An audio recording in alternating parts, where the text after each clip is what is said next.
All of you, please mute your mics at your end so that we can avoid the disturbance.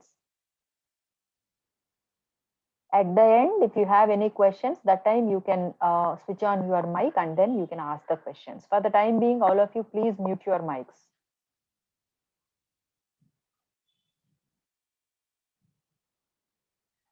All right. Good morning, all of you.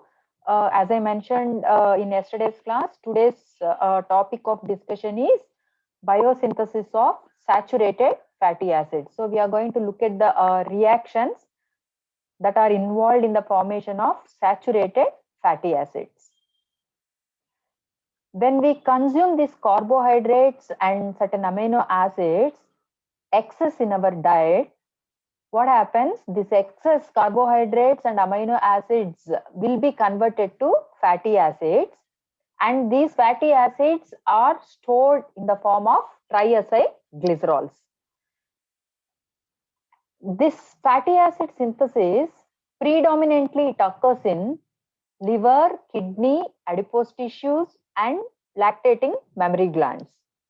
The enzymes which are involved in the fatty acid production, they are mainly present in cytosol fraction of the cell. And for this fatty acid formation, acetyl-CoA is the source of carbon atoms, whereas NADPH that provides the reducing equivalents required, and ATP supplies the energy which is required for fatty acid formation. This fatty acid synthesis can be studied in three different stages. The first stage is production of acetyl-CoA and NADPH. This acetyl-CoA and NADPH are prerequisites for fatty acid synthesis. So the first stage is production of acetyl-CoA and NADPH. The second stage is conversion of acetyl-CoA to melanin-CoA. This is the committing step for this fatty acid formation. Then once this melanin-CoA is formed, there is a multi-subunit enzyme complex called fatty acid synthase complex. This is involved in 7 different reactions. So the third stage is the reactions that are catalyzed by fatty acid synthase complex. So let's see all these 3 different stages of fatty acid synthesis one by one.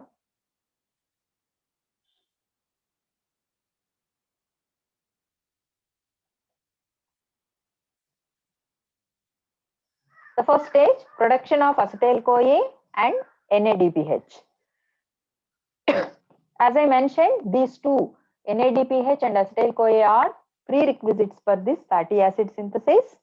Acetyl-CoA is produced in mitochondria by oxidation of pyruvate, fatty acids, degradation of carbon skeleton of certain amino acids, and also from ketone bodies we have the production of this acetyl-CoA. But though acetyl-CoA is produced in mitochondria by all these means, acetyl-CoA is not permeable through the mitochondrial membrane into the cytosol. The remaining reactions of this fatty acid production take place in cytosol. The acetyl-CoA which is formed in mitochondria is not permeable through the mitochondrial membrane into the cytosol. So there should be some mechanism by which the acetyl-CoA which is formed in mitochondria should be able to come out of mitochondria and transported to the cytosol. So you see this diagrammatic representation which explains how the acetyl-CoA is transferred from mitochondria to cytosol. So as I discussed just now, the acetyl-CoA is formed in mitochondria by the oxidation of pyruvate or fatty acids, or by the degradation of carbon skeleton of certain amino acids. But it is impermeable through the mitochondrial membrane. So what happens here? This combines with oxaloacetate and forms citrate, and this reaction is catalyzed by citrate synthase. With the enzyme citrate synthase, acetyl-CoA combines with oxaloacetate and forms citrate. This citrate can be freely transported from mitochondria to the cytosol, right? So this is the cytosol citrate is transported to cytosol, and in cytosol, the citrate is cleaved to oxaloacetate and acetyl-CoA by the enzyme citrate lyase. Citrate lyase cleaves this citrate into acetyl-CoA and oxaloacetate, and this acetyl-CoA will be utilized in fatty acid synthesis in the cytosol, whereas oxaloacetate is converted into malate by the enzyme malate dehydrogenase. Here, NADH is required.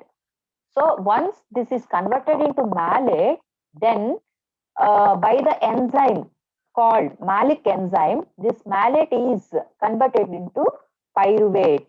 So here there is generation of NADPH. In the reaction where the malate is converted into pyruvate by malic enzyme, there is generation of carbon dioxide and NADPH. So as I mentioned earlier, this NADPH is one of the prerequisites for fatty acid synthesis. So it is utilized in fatty acid synthesis. So the citrate transportation from mitochondria to cytosol and fatty acid synthesis are coupled. The NADPH and CO2 which are generated in this reaction will be utilized further in the fatty acid synthesis. And this NADPH is also supplied from HMP shunt. If you have completed HMP shunt in carbohydrate metabolism, there you would have come across how the NADPH is produced by HMP shunt. So the NADPH produced in this step as well as provided by HMP shunt will be utilized in fatty acid synthesis. And all these fatty acid synthesis reactions take place in cytosol fraction of the cell.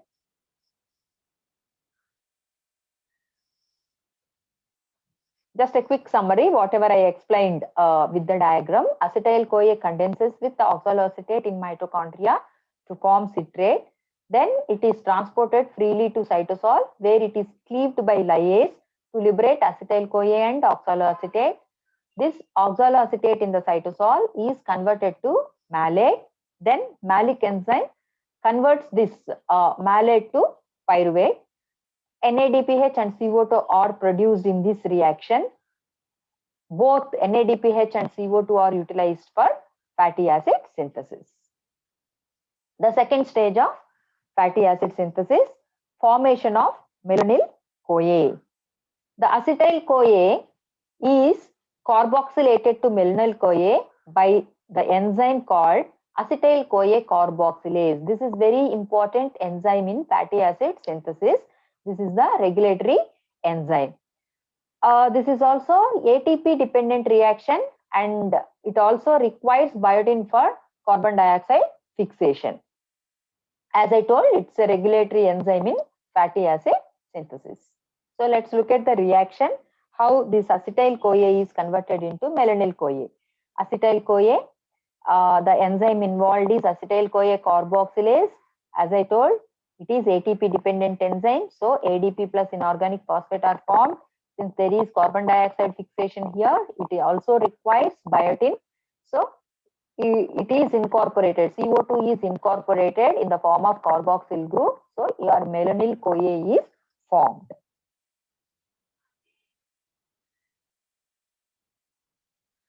Now coming to the third stage of this fatty acid formation, that is the reactions of fatty acid synthase complex.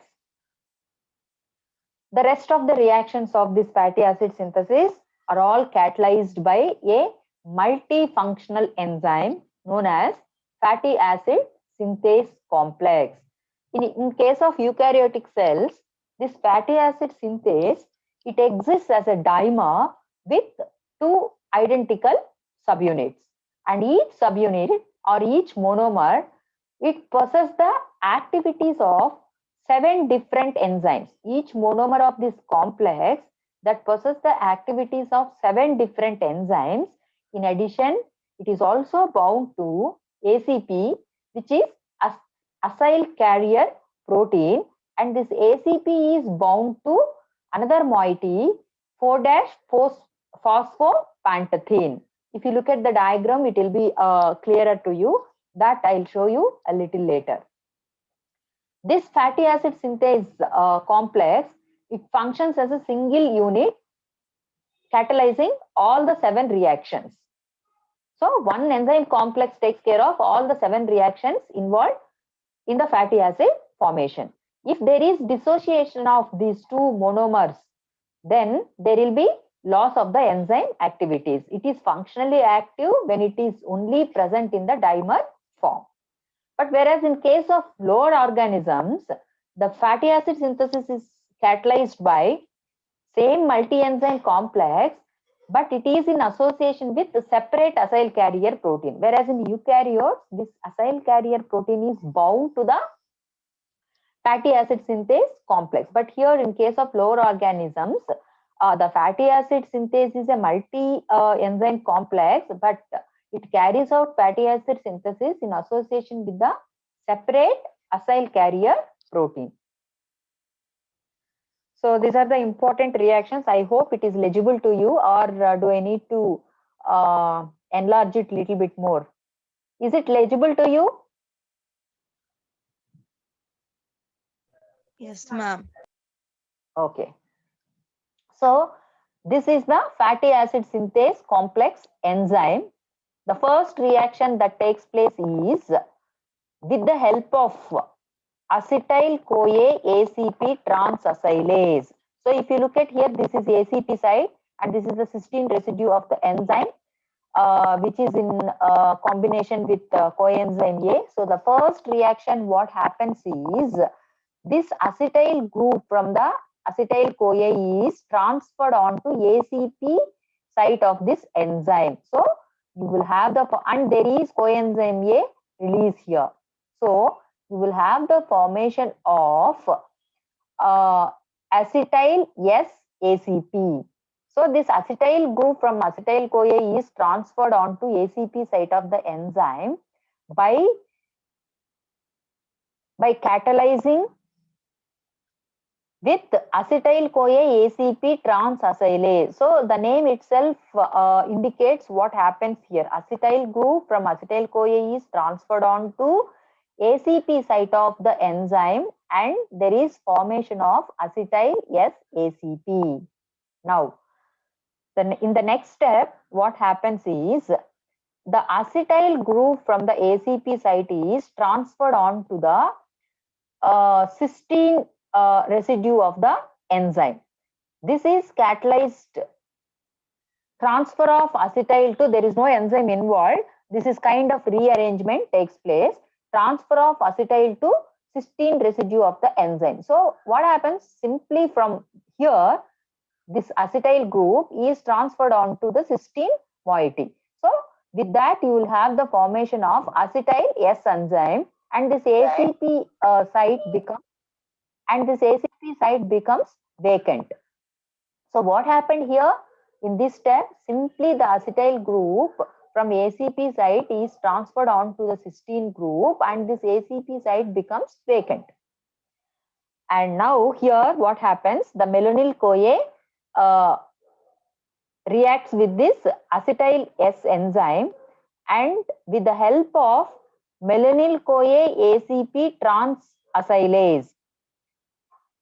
So this malonyl-CoA moiety is transferred on to the ACP site of the enzyme.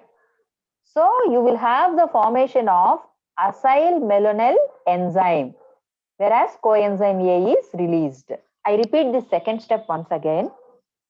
You have the formation of acetyl S enzyme. Here enzyme ACP site is vacant. So here it reacts with malonyl-CoA and the reaction is catalyzed by malonyl-CoA ACP transacylase.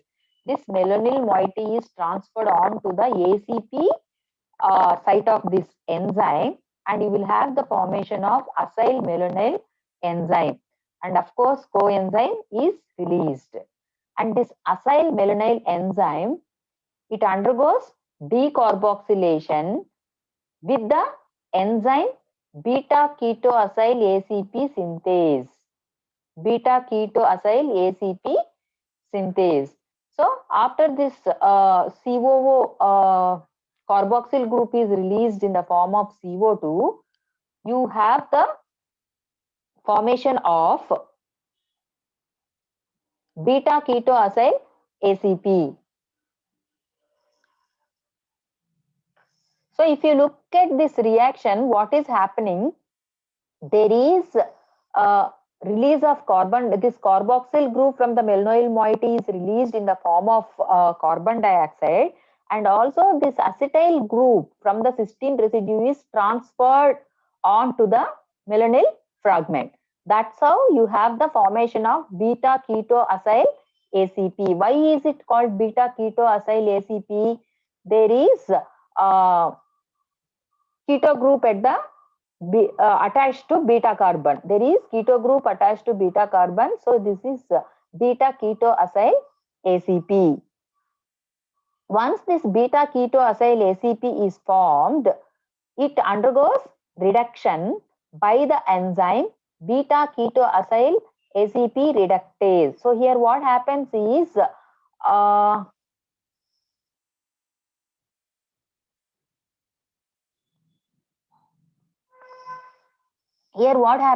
this keto group is hydroxylated. So you have the formation of beta hydroxyacyl ACP. So this is the beta carbon, beta ketoacyl ACP. It undergoes reduction by the enzyme beta ketoacyl ACP reductase. You have the formation of beta hydroxyacyl AP. Because this keto group is hydroxylated, you have the formation of beta hydroxyacyl ACP. Then what happens? This beta hydroxyacyl ACP, it undergoes dehydration with the enzyme beta hydroxyacyl AP dehydratase. So when there is dehydration, what happens? There is introduction of double bond. I think it is not very clearly visible, but there is introduction of double bond with this dehydration reaction between alpha and beta carbons. With this, you have the formation of enoyl ACP, delta 2 enoyl ACP. That means second carbon has the double bond. After this enoyl ACP is formed, it undergoes again reduction. It is reduced to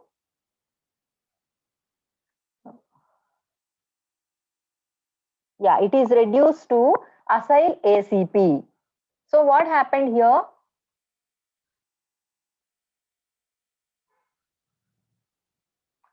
The double bond is removed, and you have the formation of 1, 2, 3, 4, 4 carbon atom unit attached to the enzyme. This 4 carbon atom unit is the butyryl ACP.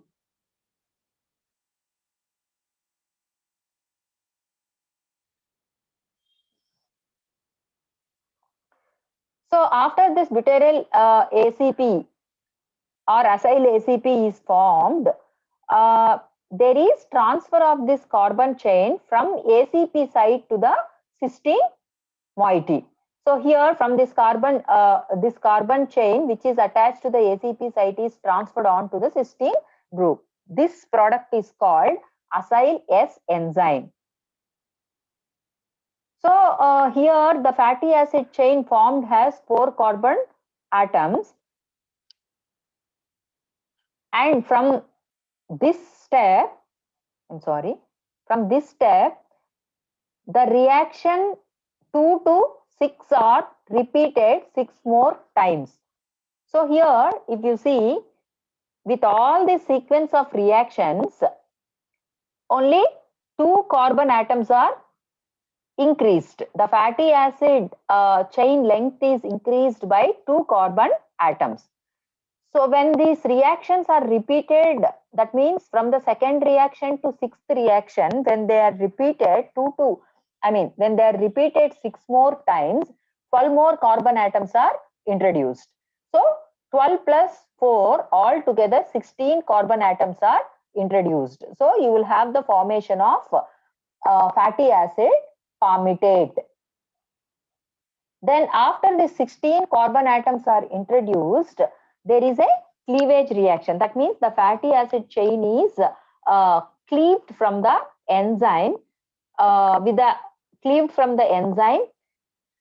and this reaction is catalyzed by palmitoyl thioesterase. So here it is cleaved and it forms palmitate and the enzyme is regenerated, right? So every time 2 carbon atoms are introduced and these 2 carbon atoms come from malonyl CoA. Of course, if you look at the reaction, even the malonyl CoA that comes from acetyl CoA. I hope you are able to follow the reactions. If there is any doubt, you can ask me here before I proceed further.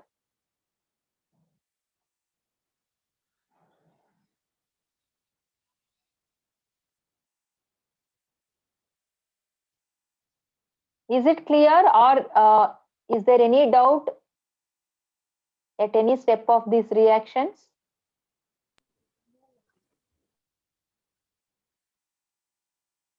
No, ma'am. Somebody is telling no with very. Okay, shall I proceed then? Yes, ma'am. Okay. Okay. Okay. So here, after this beta keto acyl ACP is formed, it undergoes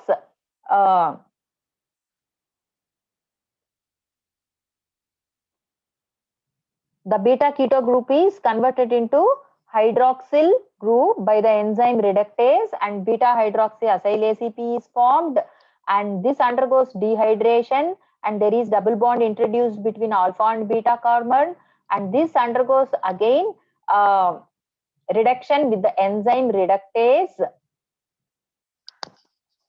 Then you have the formation of acyl ACP. Here the fatty acid chain attached to the enzyme is butyryl ACP and this is transferred on to the cysteine group of the enzyme. You have acyl S enzyme and these reactions from 2 to 6 are repeated for about 6 more times in order to introduce 12 more carbon atoms. So totally you will have the 16 carbon atom fatty acid chain that is attached to the enzyme.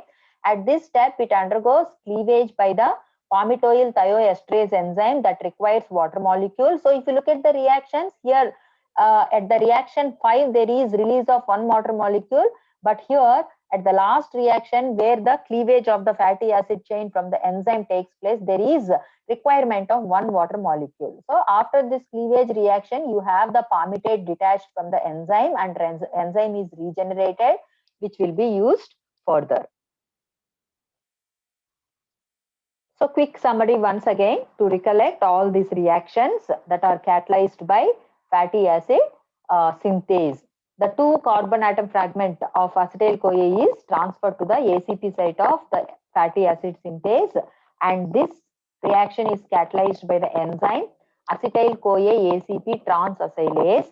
Then acetyl unit is transferred from ACP site to cysteine residue of the enzyme. Thereby, the ACP site falls vacant. Then the enzyme malonyl CoA ACP transacylase, it transfers the malonate moiety from malonyl CoA to bound ACP. Then acetyl unit attached to cysteine group is transferred to malonyl group, which is bound to ACP. Then malonyl moiety loses its carbon dioxide, which was added by acetyl CoA carboxylase previously. That's how carbon dioxide is never incorporated into fatty acid carbon chain. Then beta keto acyl ACP reductase, it reduces keto acyl group to hydroxy acyl group. Then the reducing equivalents are supplied by NADPH. And this NADPH comes from the HMP shunt. Then this beta hydroxy acyl ACP, it undergoes dehydration, molecule of water is eliminated and double bond is introduced between alpha and beta carbons. Then a second NADPH dependent reaction catalyzed by enoyl ACP reductase that occurs to produce acyl ACP. The 4 carbon unit is attached to ACP, which is butyryl group. Then the carbon chain which is attached to ACP is transferred to cysteine residue and the reactions from the step 2 to 6 are repeated 6 more times. Every time the fatty acid chain is lengthened by 2 carbon unit, and this is obtained from the malonyl CoA. At the end of 7th cycle, fatty acid synthesis is complete and 16 carbon fully saturated fatty acid, namely palmitate, bound to ACP is produced. Here the enzyme palmitoyl CoA, here the enzyme palmitoyl thioesterase that separates the palmitate chain from fatty acid synthase enzyme. This completes the synthesis of palmitate. If you look at the summary of this palmitate synthesis, out of the 16 carbon which are present in palmitate, only 2 come from acetyl CoA directly. The remaining 14 are from malonyl CoA, and this malonyl CoA in turn is produced by acetyl CoA. That means 7 plus 1, 8 acetyl CoA molecules are required. And as you know, 7 ATP, 1 ATP for each reaction. The reaction catalyzed by acetyl CoA carboxylate. Since there are 7 cycles involved in palmitate synthesis, 7 ATP and 2 NADPH molecules are required for each cycle. For 7, 14 NADPH plus 14 H plus, which gives rise to palmitate 1 molecule.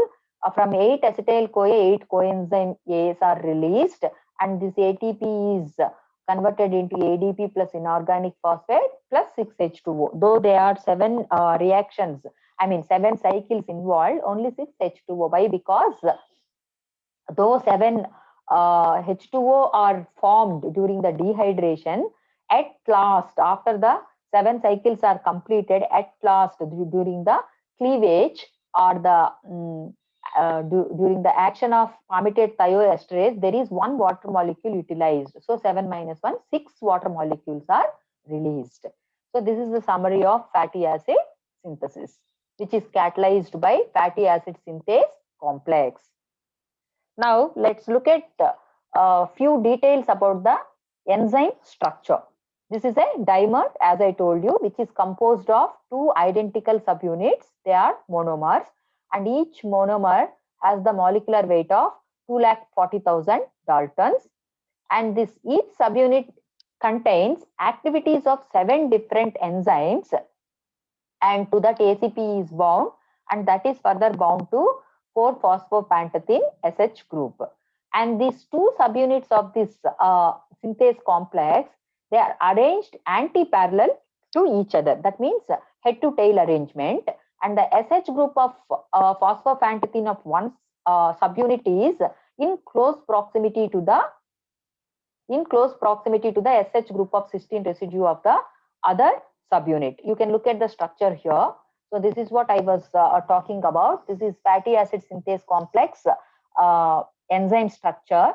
There are 2 monomers present, and they are anti-parallel to each other, which means that the ACP that is, the 4-phosphopentethene SH group is in close proximity to the cysteine SH group of other subunit. That means they are arranged anti-parallel to each other. And when they are dissociated, the enzyme activity is lost. And as it is each subunit, so here you can see the division, subunit division, functional division, which means that when they are dissociated as each subunit, they are not functionally active. The functional division or the functional subunit consists of 1/2 of one subunit and the counter half of other subunit. Only this part is functionally active, not this part or this part. So the combination of these 2 halves of each subunit is functionally active. Right? So that's how this fatty acid synthase complex has functional subunit and also the structural subunit. Each monomer of this fatty acid synthase, it contains all the 7 enzyme activities, but only the dimer is functionally active. This is because the functional unit consists of half of each subunit interacting with the complementary half of the other. This structure has both functional division and subunit division. These 2 functional subunits of fatty acid synthase, They independently operate and synthesize two fatty acid molecules simultaneously. If you look at the functional significance of fatty acid synthase complex, since all the enzyme activities are organized in the form of multi-enzyme functional unit, it has the advantages for cellular function. Like, it offers great efficiency that provides the freedom from interference of other cellular reactions for the synthesis. And since the entire process of this metabolic pathway is confined to one single enzyme complex, there are no permeability barriers for the intermediates. And this entire multi-enzyme polypeptide, several polypeptides involved here, they're all coded by a single gene. That's how there is good coordination in the synthesis of all the enzymes of this fatty acid synthase complex. Coming to the regulation of fatty acid synthesis, this fatty acid production is controlled by enzymes, metabolites, end products, hormones, and dietary manipulations. Few important mechanisms we can look at here. The first regulatory enzyme for fatty acid synthesis is acetyl-CoA carboxylase. This enzyme controls the committing step. If you remember, the reaction catalyzed by this enzyme is conversion of acetyl-CoA to malenyl-CoA. This exists as a protomer and polymer. The protomer form of this enzyme is inactive, whereas the polymer form is active. Citrate, it promotes the polymer formation, thereby it increases the fatty acid synthesis. Whereas the end products or end product like palmitoyl-CoA or malenyl-CoA, when they are in high concentration, they cause depolymerization of the enzyme, thereby inhibit the synthesis. So the active promoter form is promoted by citrate, thereby it increases the fatty acid synthesis. Whereas palmitoyl-CoA, malenyl-CoA, they cause depolymerization so that it occurs in the monomer form, which is the inactive form, thereby it inhibits fatty acid synthesis. Regulation of this fatty acid synthesis by hormonal influence. The hormones regulate acetyl-CoA carboxylase by a separate mechanism, phosphorylation. When this enzyme acetyl-CoA carboxylase occurs in phosphorylated form, it is inactive. When it occurs in dephosphorylated form, it is active. So the hormones like glucagon, epinephrine, and norepinephrine, they inactivate this enzyme, that acetyl-CoA carboxylase, by cyclic AMP dependent phosphorylation. So when the phosphorylation takes place, that is inactive. That means fatty acid synthesis is inhibited. Whereas insulin, it dephosphorylates and thereby activate the enzyme. That's how insulin promotes fatty acid synthesis while glucagon inhibits. In addition, insulin also stimulates the uptake of glucose in the tissues and thereby conversion of pyruvate to acetyl-CoA. So when there is production of acetyl-CoA, obviously it facilitates the fatty acid formation. Then dietary regulation. The consumption of high carbohydrate or fat-free diet that increases the synthesis of acetyl-CoA carboxylase and fatty acid synthase. Both are the enzymes required for fatty acid formation. Thereby, it increases or promotes the fatty acid formation. The consumption of high carbohydrate diet and fat-free diet. Whereas fasting or high-fat diet, it decreases fatty acid production by reducing the synthesis of these two enzymes, that's acetyl-CoA acetyl-CoA carboxylate and fatty acid synthase. So if your diet has high proportion of carbohydrate and fat-free diet, that facilitates the fatty acid formation, whereas fasting or high-fat diet, that decreases the fatty acid formation. Then availability of NADPH. As we all know, this is the reducing equivalent required for fatty acid synthesis. They are provided by NADPH, which comes either from citrate transport or hexose monophosphate shunt.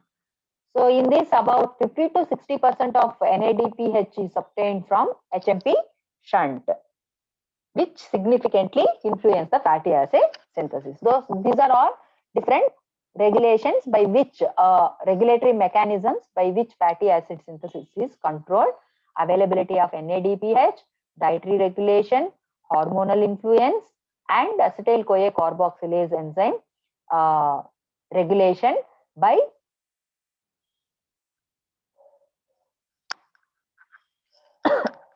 converting into protomer or monomer or polymer.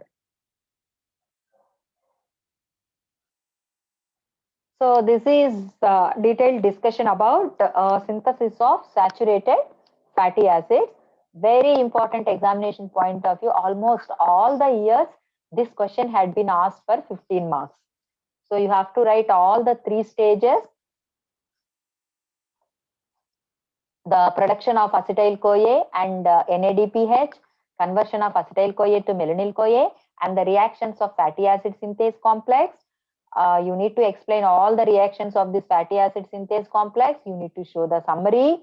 And then you also have to discuss about the enzyme fatty acid synthase complex structure. Then the regulation of this fatty acid synthesis, whatever we had discussed.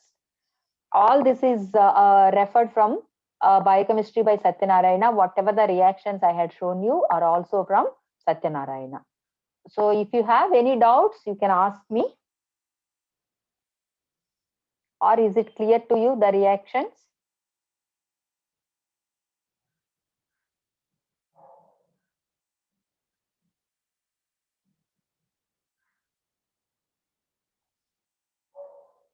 If you have no doubts, then I will continue in the